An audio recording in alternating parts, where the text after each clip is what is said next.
अॼुकल्ह हालत एतिरी थी चुकी आहे जो औरतूं ॿाहिरि निकिरी करे उहे बि मीलाद जा जुलूस कढनि थियूं ऐं उहे बि ॿाहिरि निकिरी करे नात पढ़नि थियूं ऐं सरेआम ॿाहिरि वेहनि थियूं। वो औरत त उहा आहे जो हुज़ूर जी तालीम मां असांखे साबित थिए थो मिले थो।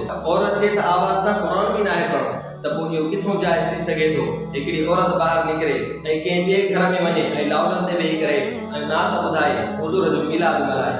ये सब मामला जायज़ कोन्हनि के, तंहिंजे करे असांखे पाण खे सुधारणो पवंदो, असांखे पंहिंजे अख़लाक़ खे दुरुस्त करणो पवंदो। असां पंहिंजी ज़िंदगी में इबादत खे आणियूं, निमाज़ूं ख़त्म थी चुकियूं आहिनि, इहे असां पंहिंजी ज़िंदगी में मोटायूं। अल्लाह जे नबी सल्लल्लाहु अलैहि वसल्लम जन खे त निमाज़ वधी में वधी प्यारी आहे। अल्लाह जे नबी सल्लल्लाहु अलैहि वसल्लम जॾहिं दुनिया छॾनि पिया त उन वक़्त में निमाज़ जी परवाह कनि पिया।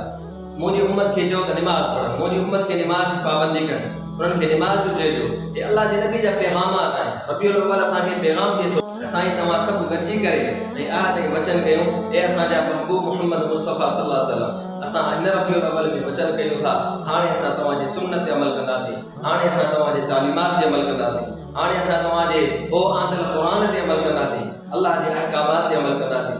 अगर इहे मामलात आहिनि त पोइ यकीनन कामयाबी थींदी।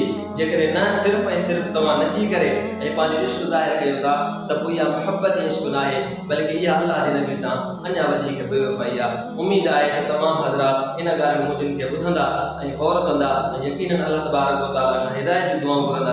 रब तबारक व तआला असां तव्हां सभिनी खे अल्लाह जे नबी सल्लल्लाहु अलैहि वसल्लम जी तालीम जे मथां अमल करण जी तौफ़ीक़ अता फ़रमाए।